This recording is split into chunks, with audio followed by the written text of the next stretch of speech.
You're watching Lifetime's Intimate Portrait, Famous Families. Following in my dad's footsteps, I chose music as a career. Tracee Ellis Ross is also the daughter of a musical legend. Unlike her mother, Tracee set her sights on acting. The star of the hit show Girlfriends is both sexy and hilarious. Tony, it is stupid to get hung up over a birthday. Who cares? You're getting older. We're all getting older. Chicken skin! Given her vivacious personality, it was only fitting that Tracee made a grand entry into the world. The legend is that my mom was on the staircase and my dad said, boo, because it was Halloween time. And my mom's water broke. On October 29, 1972, singer-actress superstar Diana Ross and her husband, music promoter Robert Ellis, welcomed their new daughter Tracee into the world. Life would never be the same at their Beverly Hills home. Born to a black mother and a white father, Tracee embraced diversity from an early age, a virtue instilled in her by both of her parents. I do remember my mom saying this: you judge people on who they are, not what's on the outside. And that was a big lesson to me. You know, plus the fact that, for God's sakes, my family has every mix, color, race, religion. It's the biggest blessing and gift in my life. Tracee was the second of Diana's 3 daughters and was always close with her sisters. Me and my 2 sisters all shared a room, and me and Chudney, our beds were right next to each other. As the child of a star who embodied elegance and style, Tracee quickly developed a passion for her mother's wardrobe.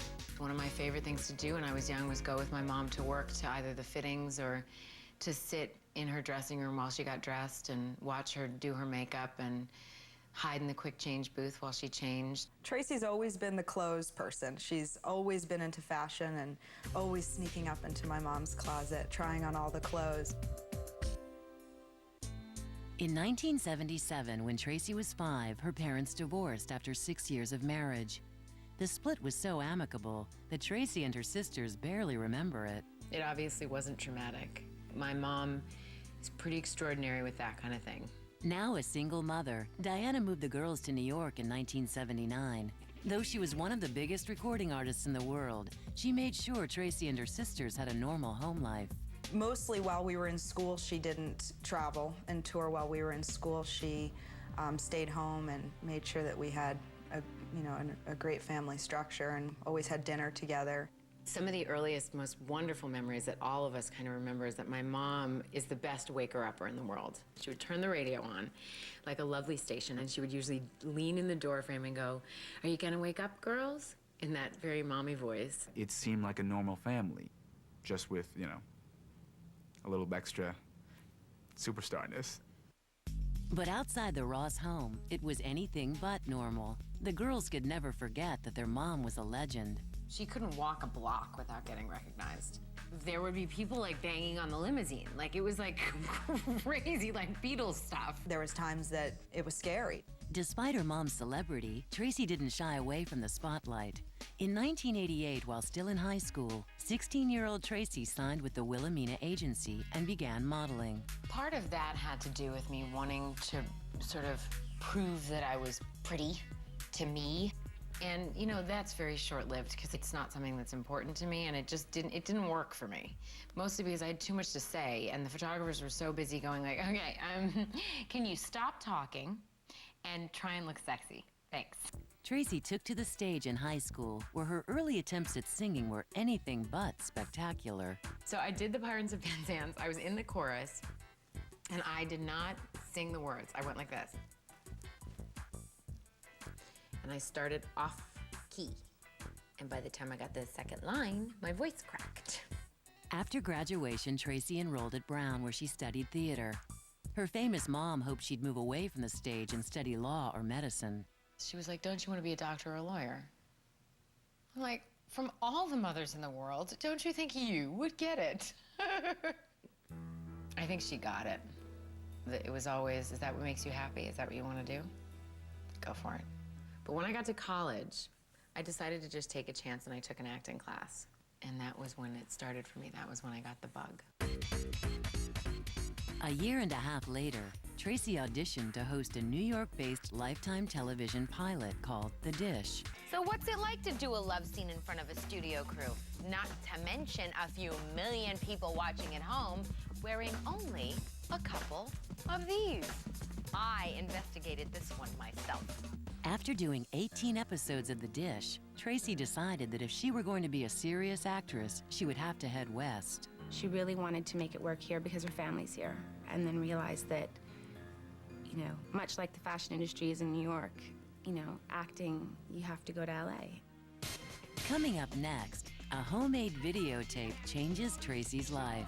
You're so stupid. And it was sort of like a coming out party for me. And later, Natalie Cole struggles to overcome the loss of her legendary father. My mother changed. Our relationship changed. We were a very broken family. When Lifetime's...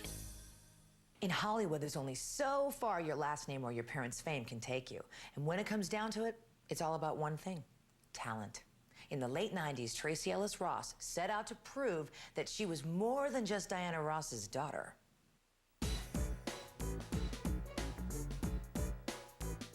Upon her arrival in Los Angeles, Tracee was determined to make a name for herself as an actress.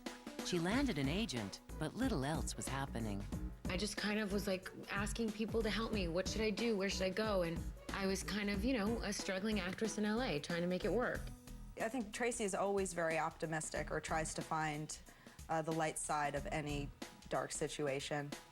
With the holidays approaching and little money in her bank account, Tracee decided the perfect gift for her friends and family would be a video Christmas card. I did all these different characters talking to the camera, saying their version of Happy Holiday. Everybody listen very closely. You shut up, all right? Get off my case. I want you to go and have a happy holiday. Life sucks. Oh, you're so stupid. At best, it's very funny. Happy holiday. At worst, you're a little alarmed for me. And you think, maybe she needs help. And it was sort of like a coming out party for me. I think that that's the moment when I realized that she was going to be an actor, is when I saw that. I mean, I showed it to a few people who could not believe their eyes, and just, I mean, it was hysterical, really very good. Not long after Tracee's tape made the rounds in Hollywood, her career picked up steam. Her big break came in 2000 when she was cast as straight-laced attorney Joan Clayton in the UPN series Girlfriends. Her audition had won over the show's executive producer, Kelsey Grammer. I was very charmed by her, and during the shooting of the pilot, I realized that she really had the goods. It's really funny because the day she auditioned, she called me on the phone saying that she had on her lucky underwear, and she was so excited. She really felt like this was just going to be a great part. Tracee brought much of herself to the role of Joan. Did you pull a muscle? No, Sean, I was just trying to look sexy. You don't think I'm sexy. No, of course I do. Of course, do it again. Come on. This one was a woman who on paper looked like she had it all, but she still had a vulnerability inside her and hadn't quite figured it out. I'm tired. I'm tired of turning the other cheek. I'm tired of trying to understand you. I'm tired of being your whipping dog. I'm tired of explaining to people what's good about you when I'm not even sure myself. The person that's in the center of the show, around which the comedy kind of revolves, has to be a little more grounded, and she had all of that, as well as that sparkle that you have to have. Yes.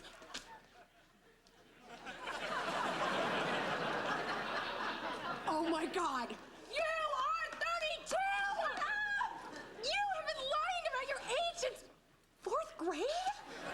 Girlfriends has been a hit for Paramount, and the comedy hasn't shied away from controversial subjects like the issue of race.